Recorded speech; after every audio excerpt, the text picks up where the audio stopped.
My topic is, as you see, quite long, and actually, it wasn't my idea. I was assigned this topic, and I had a deadline to come up with a better title, and I missed that deadline. So. I will try it now to tweak it. So, and I thought, well, I will even make it longer. So, I will put another column there and then another one, I will explain why I think that regional electricity markets have something to do with bulls and cows. But yeah, first I wanted to look at what is actually governance. So I looked at it online because the regulation on governance that is part of the proposals of the clean energy package, I think it introduces some confusion about the concept. So I went with like an Oxford dictionary. That's maybe not a great definition because it even uses the same word there. So the action of or manner of governing a state, organization, etc. Cambridge is not really better, a bit vague. The way that organizations or countries are managed at the highest level and the systems for doing this. Then you have the definition in the draft regulation on the governance of the energy union, and that's I don't know what they were thinking. Because it's, okay, listen to this, the process of assessment of policies and measures at various levels to establish if they are coherent, complementary, and sufficiently ambitious. I mean, and then you look at this directive, and it's all about reporting and monitoring. So that's what that is. I don't know why they call it governance. Maybe if they called it reporting and monitoring, nobody would read it. And then so that's the definition I like the most. I took it from the Institute of Governance. It's a Canadian institute. And what they say is that most governance definitions rest on 3 dimensions: authority, decision-making, and accountability. So governance determines who has powers, who makes decisions, how other players make their voice heard, and how account is rendered. So that's what we will talk about here, that type of governance. This is Alberto Potocznik, the head of ACER. And Alberto is here on a different conference that happened like a month ago in Bruges. And Alberto is talking here about the governance of the energy union. And he's looking at the slide that maybe if we can, yeah? Do you all have the slide? Great. So yeah, Alberto is looking here at the slide, and he's discussing it. And what I want to play you a short film. I want you to hear what he says here. I hope it will work now. My last chart. It's where we are at the moment in terms of actors. So this also serves as the background for the panel. We have obviously the Commission still there, but also we have the legislators still there. No, still there because I had it in the previous map, not because I see any. So it's still in the map. The legislators, but then we have a lot of other actors, the agency, national regulatory authorities, then we have the TSOs, the ENSOs, the DSOs, the generation, and we have the new ones, the consumers, very important, and then we have the new ones, the ones that are being introduced by the new legislation, the ROCs, the EDSO, the EU DSO entity, and the Regulator. So that's the map at the moment of actors, and I have been trying to draw lines between them, and then I gave up. Thank you very much. So yeah, as you can hear, Alberto tried to draw lines between all the actors and gave up. And then I was thinking, like, if Alberto Potocznik, the head of Acer, has problems to connect all these new and existing actors, then I don't know what I will talk about here. But then I looked at the slide, and then I thought it might be actually it might be a really interesting exercise to at least look at some of them and the interaction between some of them. Alberto, like, obviously he jokes, but it is a complex. It is a complex environment, mainly because you have so many pieces of legislation, and in each piece of legislation, those actors have some tasks and some interactions. So we cannot draw a comprehensive picture. It wouldn't make sense. But if we focus on one specific area, there we can see what are the links, who are the decision makers, who is accountable, and things like that. So I thought we will do it in the context of market coupling, and we will talk about all those actors here.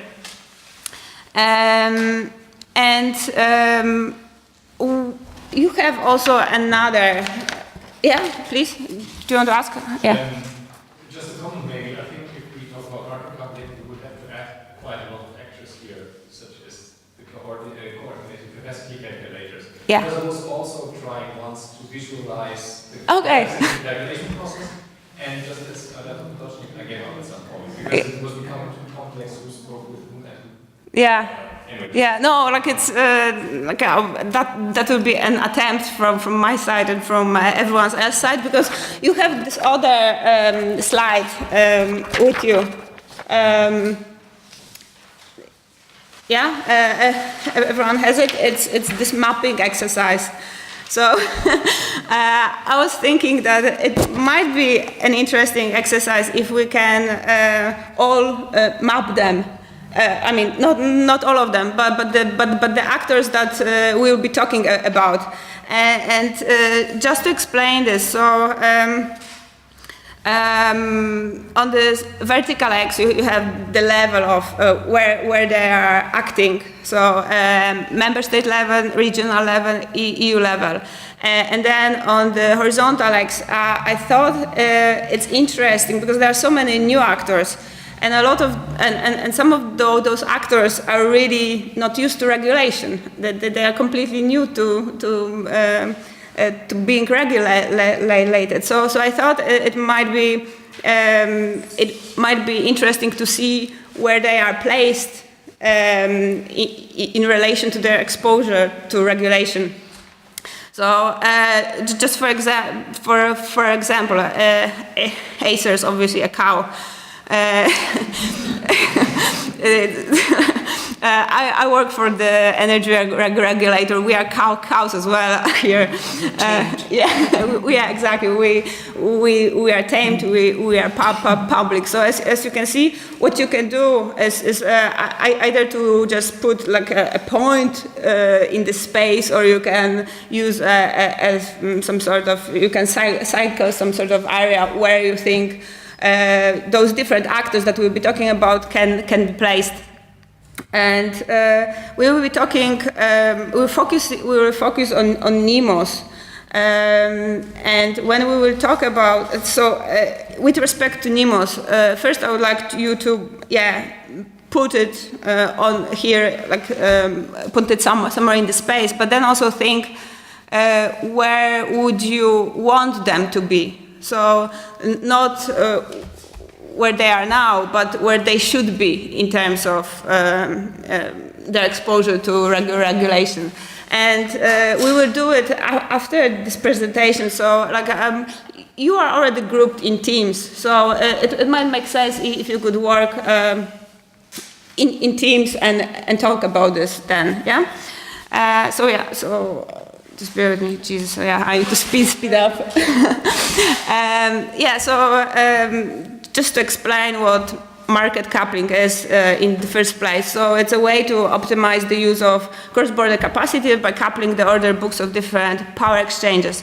And just a very abstract example, you have two power exchanges, and maybe Carolina will now roll her eyes because it never happens that the Polish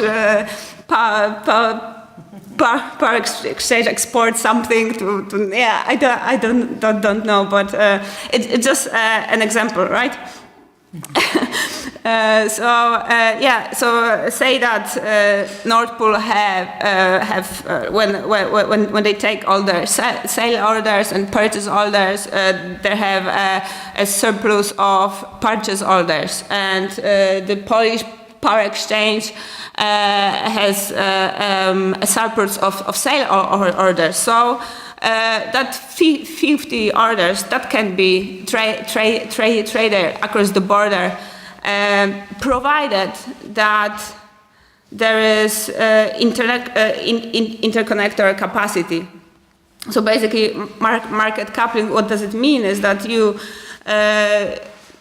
optimize the use of cross-border capacity because you take it into consideration with your electricity trade, and that's implicit cross-border capacity allocation. So interconnector capacity is allocated together with electricity trade, and this is as opposed to maybe more traditional way where that was where you could have explicit auctions for the right to transmission capacity. And this market coupling is done, it can be in different time frames. In this European model, we are coupling day ahead and intraday, and the day ahead coupling is much more advanced. This is just, I stole those slides from Alberto again, but this is just to show you that the beginning, how it all started. So we started with the liberalization of the electricity markets, and then countries had some sort of mechanism in place to trade electricity. So you see that power exchanges, they started to be established in the mid-1990s. The first one was the Norwegian one. And then we are, in 2010, most of the European countries had an established power exchange. So that was a very good model because it was copied everywhere else. It worked well. And this was a mixed bag of players. There were both private actors, so merchant, and they could be regulated, and they could be semi-regulated as well. So, for instance, Nord Pool or EPEX, they would be merchant.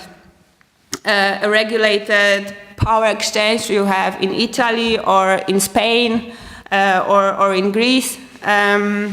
And they have various ownership structures, so they could be owned by the system operators, they could be owned by financial institutions, they could be owned by other actors, or like a joint, a mixture of those.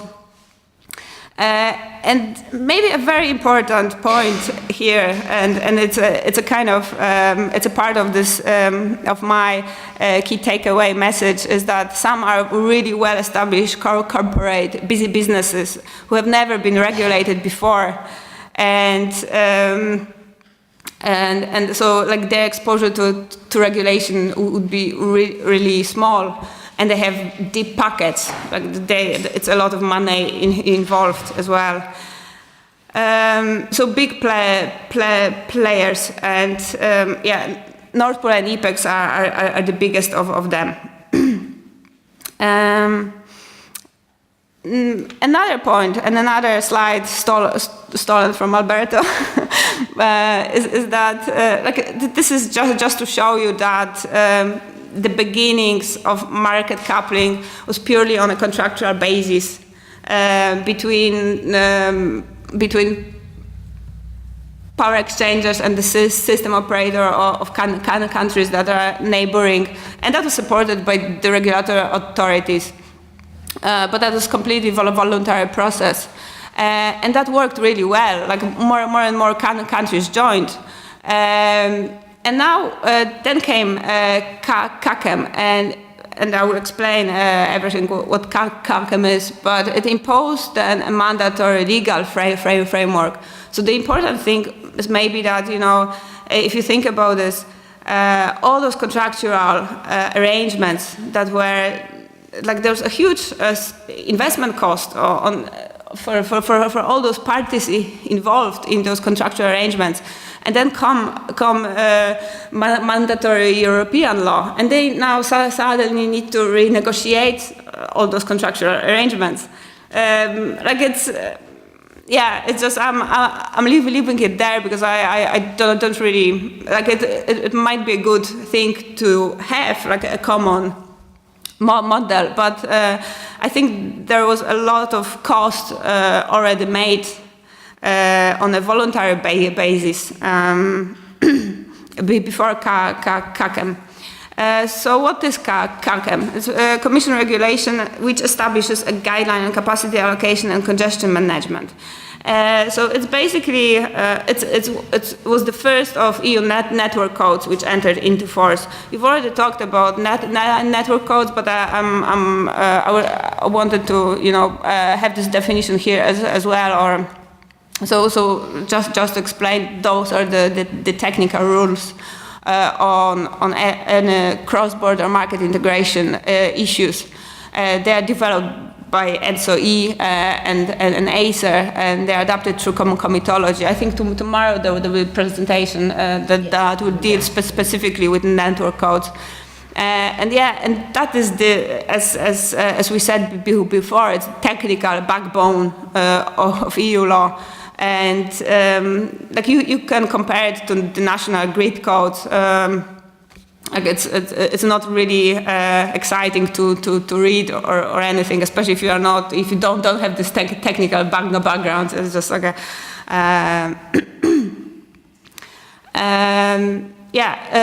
CACEM sets out mandatory rules for EU-wide market coupling for both for day-ahead and intraday.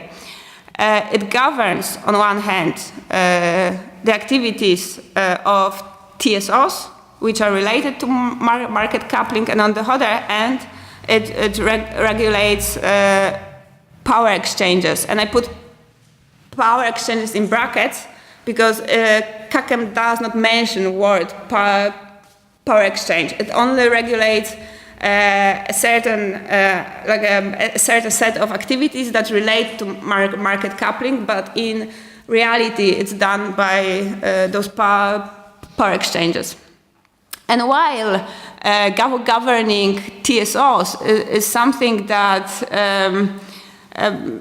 would be a normal thing to do, because TSOs are regulated monopolies and they are used to regulation, so it makes total sense to regulate also those activities that they do to implement the common the market coupling model.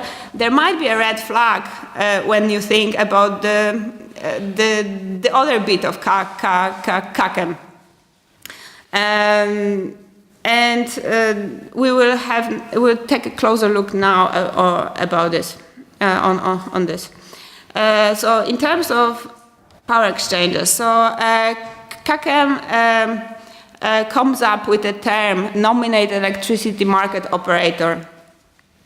And that's basically an entity which is designated by the regulator, or like it's by the authority of the member state, would be usually the energy regulator, to perform tasks related to market coupling. So each member state needs to designate one NIMO. And there's an obligation in terms of like setting rules for market coupling. CACEM imposes obligations on NIMOs to cooperate together to come up with even more detailed rules. At the same time, CACEM introduces competition between NIMOs. So it works like this: if you are designated in one member state, you can go to a different member state and provide the NIMO services there without going through the same authorization procedure. And it's interesting in this, and like for instance, now Nord Pool operates in 13 countries as a NIMO.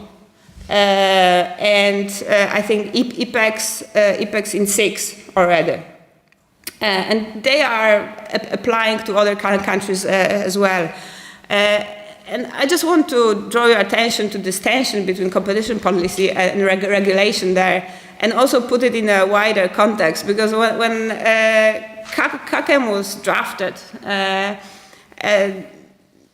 there were different models considered there, and in those different models there was like this European passport mechanism wasn't there, but at the same time DG Competition was organizing down rates on power exchanges, and like for instance, the biggest one was in 2014. They came.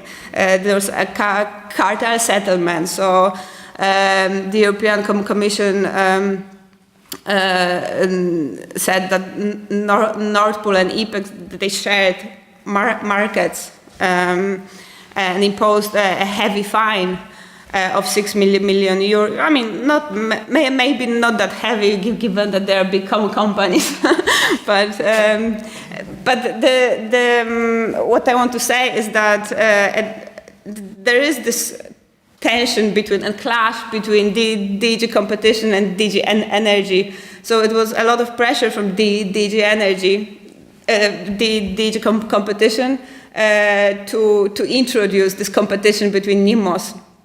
And then it was kind of almost last minute, because if you think about this, those cases were in 2014. Those cartel cases. I mean, there was one cartel case, and then there was a Romanian power exchange who was also accused of abusing dominant position. So CACEM was then changed and came into force in summer 2015. And I guess because it was the first network code, it was also a lot of pressure to adopt it, because it took a lot of time, a lot of negotiations, and so it's definitely, it was at the end, it was a bit of a rushed process, I think. And the funny thing is also, so like on one hand you have those obligations on NIMOs to cooperate, which is like encouraging actually cartel behavior. And then on the other hand, they need to compete with each other. Obviously, like the obligation to cooperate is only on those tasks that are related to NIMOs, right? So that are related to market coupling. And another weird thing, or some countries are exempted from this NIMO competitive model. So 9 countries could opt for a regulated NIMO. So a NIMO, that there's only one NIMO in the country, it has a monopoly, and it is not allowed to provide its services in other countries. So, and I think there are 9 countries that opted for this, because it was already, those were the countries where electricity trade was a monopoly already. So as you can see, it's a bit of a patchwork. Like you have a bit of competition there. At the same time, some countries could opt out. For instance, Ireland, we really wanted to have a monopoly because we have a small market, but at the same time we have this common market with Northern Ireland. So and there was some problems of. It would require change in legislation because I think under UK law, like some electricity, like some activities that would relate to NIMOs, like they cannot be monopolized. So that would require a change in legislation. So then Ireland said, okay, we will introduce this competitive model. And now we have a NIMO that was designated in Ireland, but that wouldn't have even resources to go out to other countries and compete, because a lot of those services are actually a lot of those new NIMO activities are done by different companies, so they outsource it. And there wouldn't be a lot of sense. And at the same time, Nord Pool already applied that they want to be a NIMO. Yeah. So now we have it will be a bit of a problem. Like it will push this new NIMO that is already there out of the market. So yeah. Anyway. Yeah. The reason that Nord Pool is an EPEC supply in other markets, yeah. I remember at the time people were suspicious they were only going to do that to get access to data and information, and they didn't really intend to actually become active on those markets, but it was a way of getting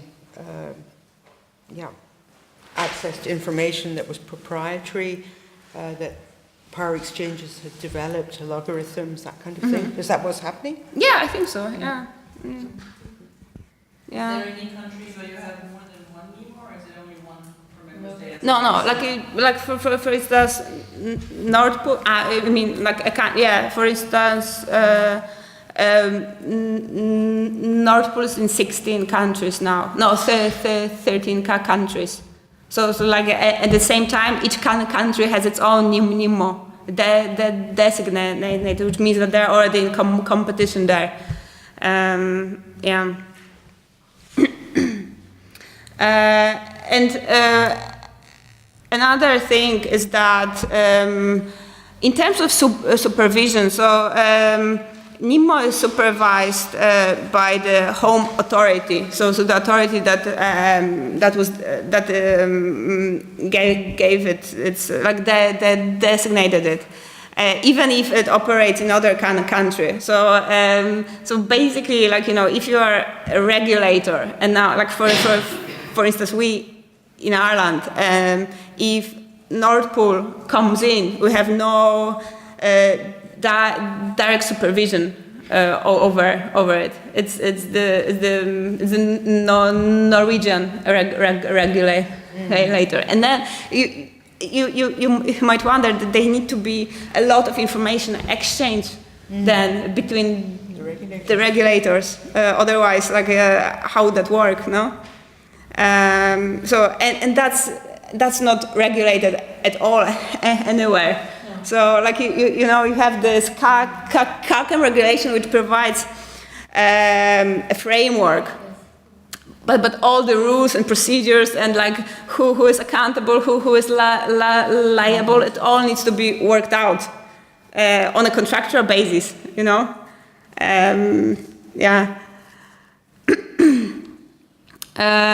I mentioned that CACM imposes on NIMOs an obligation to cooperate and work together. And this is because they need to come up with a suite of methodologies or contracts or terms and conditions that would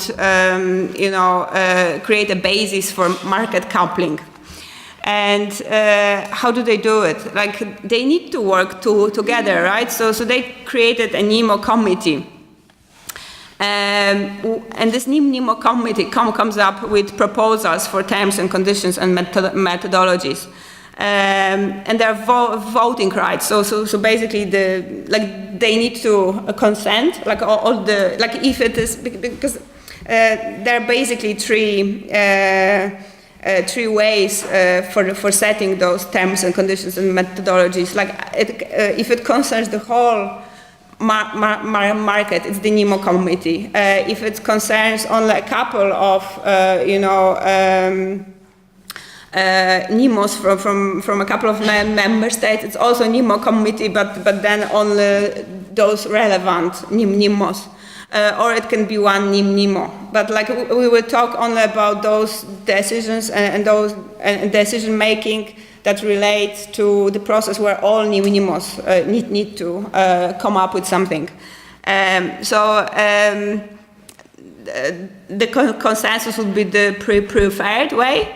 But if consensus is not possible, you have qualified majority. So the proposal would go through if NEMOs representing 55% of the member states and 65% of EU population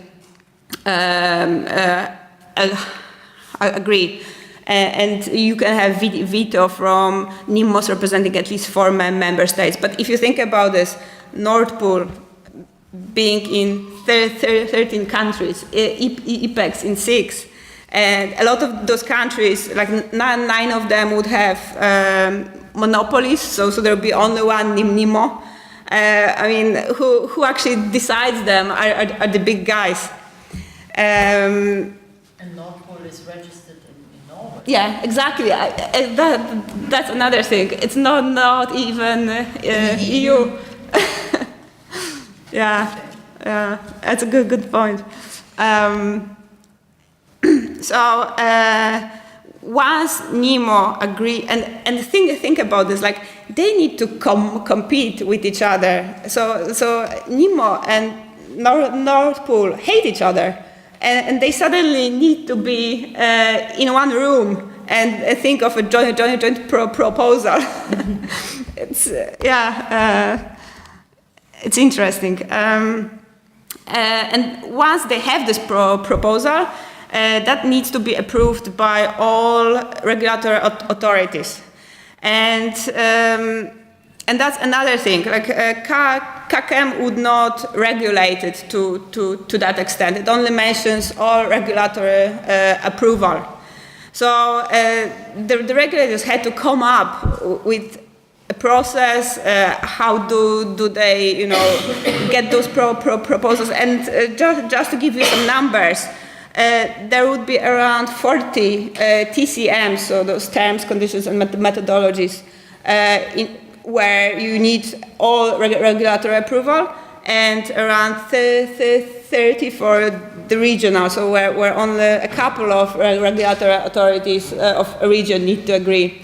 And so, for instance, my colleagues from the market team, they said that over summer they need to approve, together with all the other national authorities, around 17 proposals. And there's actually a 6 months deadline on this.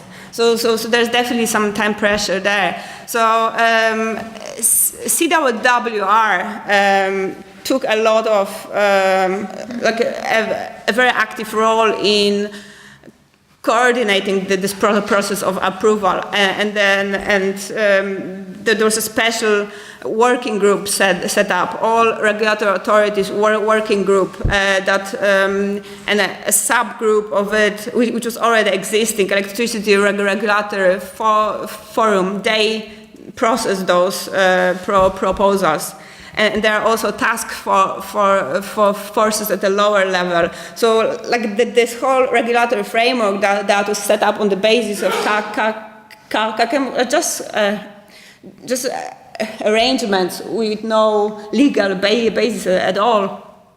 It's all, you know, a will to cooperate and commit.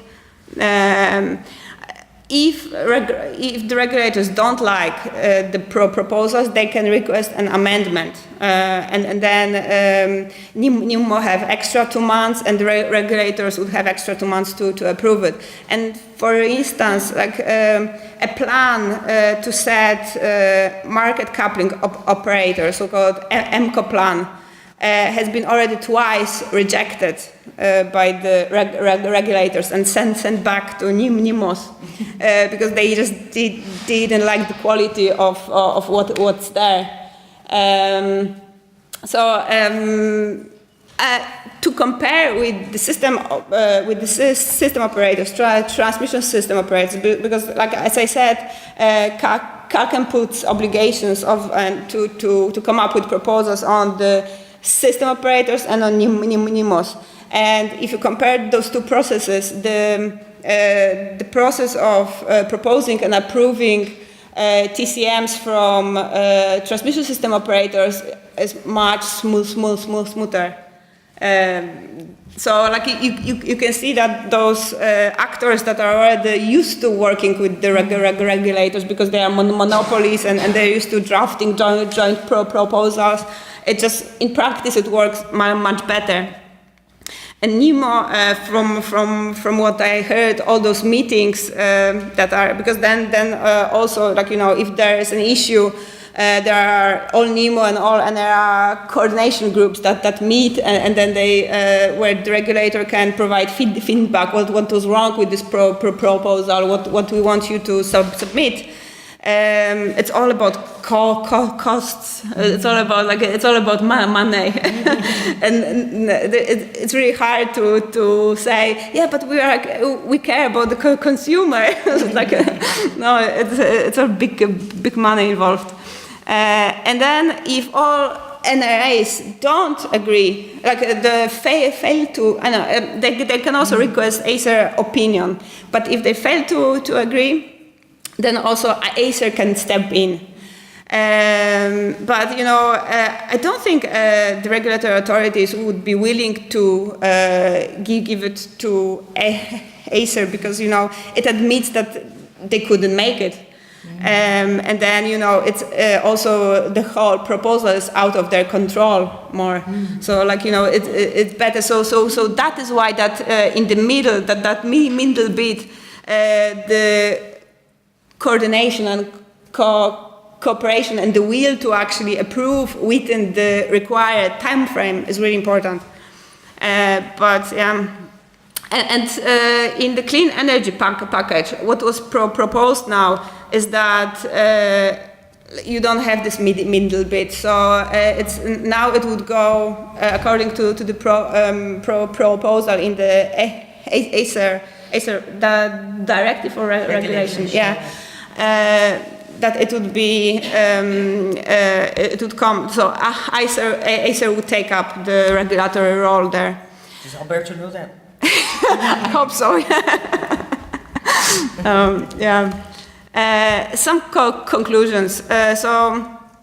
CALCEM governance is, geez, I'm sorry about the time. CALCEM governance is at multi-level, so national, regional, EU.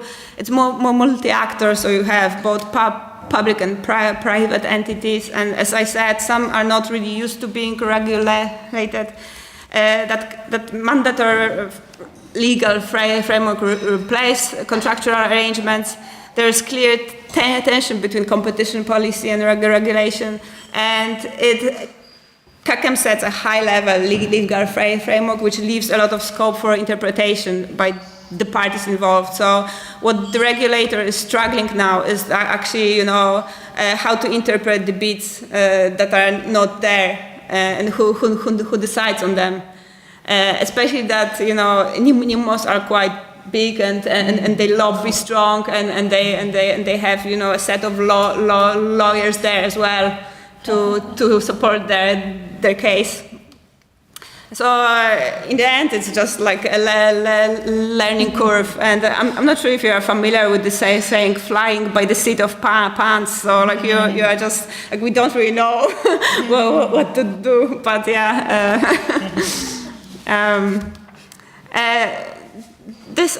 Here I put some really good readings if you are interested in the topic, especially the first one. Yeah, so like you will find links in this presentation.